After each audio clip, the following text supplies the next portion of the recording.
Vilniuje gyvenu jau ar 8 metų. Per 8 metus turiu visiškai nieko. Santaupų karteliai turiu 6 eurus. Kasmet kelios algą, bet vis tiek gyvenu nuo algos iki algos.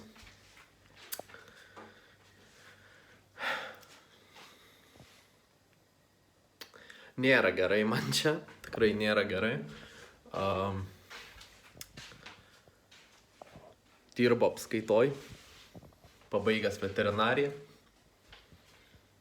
Viskas jaučiasi super nenatūraliai. Kažką reiks daryti. Labas, aš Agnius. Gyvenau Raseinių rajone, tada išvažiavau į Vilnių studijuoti, ten dirbau. Žiauriai neįdomu, žiauriai nesmagu Vilniui. Aš dirbau apskaitoj, dirbau pardavimuose, baisiai neįdomu. Ir nusprendžiau tiesiog nusipirkti visą šitą grožį ir pradedu daryti veiklą. Tai fucking amazing. Aišku, pradedu viskas su minus kokiais 6,000. Visą santaupas leidau, tai ir dar turėjau pasiskolinti. Bet dabar tai turiu ir po biškį bandysim susitvarkyti. Labas. Nepyk, kad vairuojant filmuoju. Bet išvakarės prieš važiuojant pas notarą dėl sodybos. Pagaliau ta sodyba bus mano. Ir jauduliukas, biškį jaudinas, biškį bijau. Planuoju daryti tai, ko niekada negalvojau, kad darysiu. Pasidariau žiauriai daug researcho, daug mokiaus, galų gale studijavau veterinariją, teoriją visą žinau. Praktiškai net neįsivaizduoju, ką daryti reiks.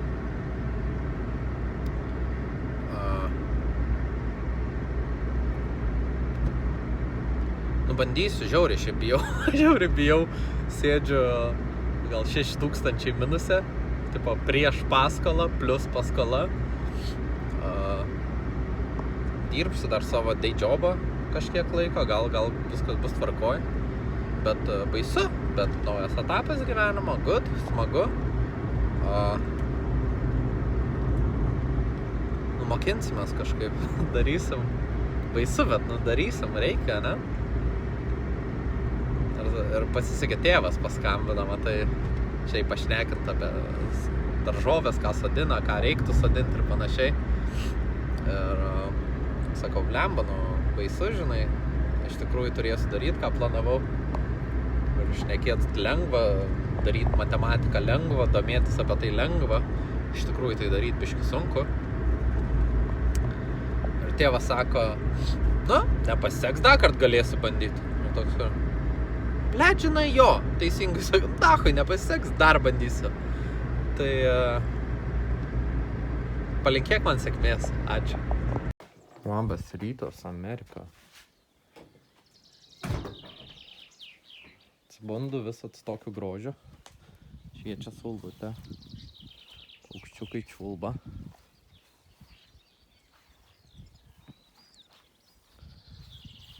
Kokia pakaina. Galim paskaičiuoti. Gyveni Vilniuje, nekenti gyventi dėžutėje ir dirbti neįdomų korporacinį darbą. Nusprendžiant kraustytis į kaimą ir turėti sodybą bei verstis joje. Susirandi galimus variantus pirkimui. Kainos nesiskandžioja nuo 20 iki 100 000 eurų. Tvarkoj, turi santaupų grįžti gyventi pas tėvus, dirbi nuotoliu, kad susitaupytum pradiniam įnašui. Sutaupai keliais tūkstančių daugiau, kaip liaudyje sakant ant magaryčių. Susirandi norimą pirkti sodybą, 45 000, pasirašyti preliminarią pirkimo pardavimo sutartį, paduodi avansą 1000 eurų, viskas tvarkoj. Sužinai, kad statiniai pastatyti ant ūkinės paskirties žemės, todėl sumokės 16 eurų, užpildai prašymą tokią žemę pirkti. Po mėnesio laukimo gauni leidimą pirkti minėtą žemę ir kvietiesi turto vertintoją, sumokė jam 400 eurų. Deja, turtas neįvertinamas iki startos sumos, skirtumo turės padengti pats. Keliauji pas bankus. Bankai tave apgręžia atgal dėl jų politikos, kredituojant nekilnojamą turtą, pastatytą seniau nei 20 metų, pastatytą ant ūkinės paskirties žemės ir ne iki galo pabaigtus tvarkyti registro centro duomenis.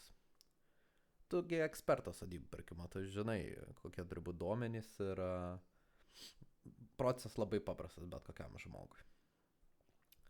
Todėl turi pasirinkimą arba keliauti į kokią nors kredito uniją, arba kreiptis pas savininką bandant viskas tvarkyti. Bet bankai įspėja.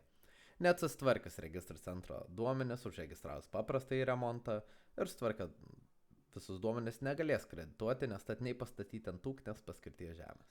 Ok. Nusprendi kreiptis į kredito uniją. Sutari sąlygas, susimokė pajaus mokestį 40 € atsidarant sąskaitą. Sumokė liks pradinį įnašą 12 000, keliauji pas notarą su garantiniu raštu, pasirašai finalinę pirkimo pardavimo sutartį ir sumokė 1310 € notarui. Ačiū Dievui, dalinatės tas sumas pardavėjai.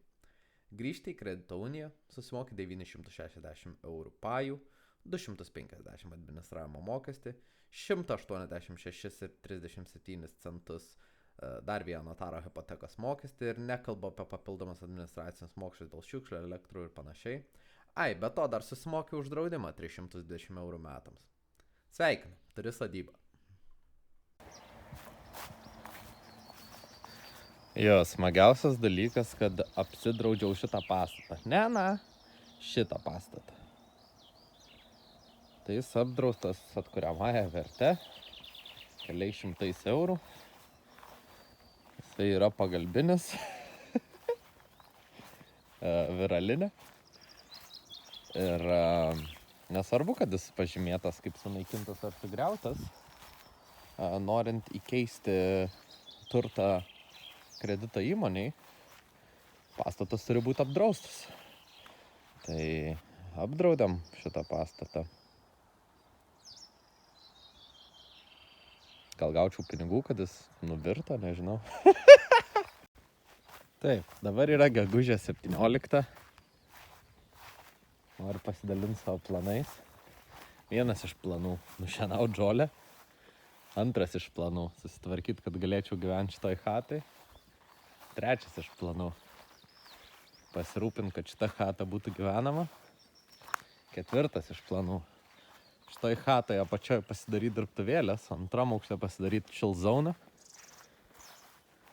O viešpatie, penktas iš planų – susitvarkyti vidų šitų patalpų, viduriniai patalpoj padaryti mano vištelių zambičikę. Šeštas iš planų jau per daug. Krūvom esančiam šalia daržo pasirūpinti stabilumą esant lygumose. Kažkelintas iš planų pasirūpint, kad kai tik išdygs mano daržovės, nebebūtų čia žalių. Dar vienas nemažas planas, aišku, čia vasaros gale, kai nusipjavas ūkininkas šitus, užsisadinti čia žolę, pasidaryti melioraciją, prasiplatinti kūdrą. Ten kažkada aviliukus pasistatyti labai norėčiau, ten kažkada labai smagu būtų. Tai su tiek idėjų Agnius iš Vilniaus atvažiavo į šitą sodybą. Pažiūrėsim, kiek Agnius tų idėjų iš tiesų įgyvendins. Galim pasidaryti turą negyvenamų patalpų. Turim šiukšlyną, kuriam metas būti sutvarkytam. Šiukšlynas turi antrą aukštą. Antras aukštas nori būti sutvarkytas. Švilpia geriau šitą chatą negu aš. Turim tvartą dalį. Kodą suvedam. Dar vieną šiukšlyną. Visą sukrypusi. Skylėta. Vardan šieno džiūvimo. Nes man jo reikia labai šieno. Bet to turim tvartą. kuris reikalauja durų sutvarkymo ir mėšlo išvežimo. Taip pat šiukšlynas. Nu, bet va, prašau, tegul būna. Ir turim gražiausią kambariuką, kur viliuosi padaryti čia sodo reikmenim ir traktoriukui stovėjimą. Bet kol kas, čia turim šiukšlyną. Tai principė nusipirkau šiukšlyną, kuris neduoda pelną ir moka ne man, o aš moku. Kompostinę. Dar labai noriu parodyti, kaip šakas išsipjauščiau, nes čia buvo šatrynas.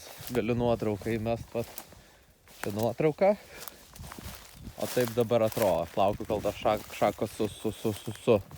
O šitas pastatas yra stabilesnis už mano santykius. Mano santykiai nėra labai stabilus, bet va. Dar turiu bačką, kitaip vadinama šiukšlė, jinai pilna kažkokio tai skysčio. Tai gali būti vanduo, gali būti tepalas, gali būti trąšos, gali būti kuras, gali būti vynas, aš nežinau, o žiūrėkit šiukšlės. Čia daug šiukšlių visai. Tai, kokios gėlytės. Jotis, gėlytės kokias. Prie pienių. Kaip fainai. O žiūrėk šiukšlės. Čia irgi dar biški šiukšlių. Čia šiukšlės, nežinau ar matėt. Dar prie šito šulinio yra labai fainas dalykas. Irgi šiukšlės. Ai, dar žinai ką parodysiu. Aš tau parodysiu šitam garaže. Šitam garaže yra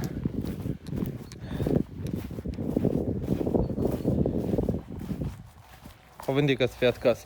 Teisingai, šiukšlės. O, dviratis.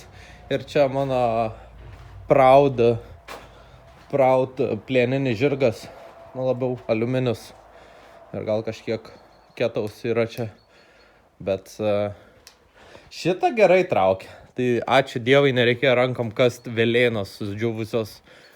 Tai vat. Tai jo, man 27, grįžau iš Vilniaus. Santaupų nebeturiu ir už kem 5 skunus pirkau chatą ir 7 šiukšlynus. Palinkėk man sėkmės.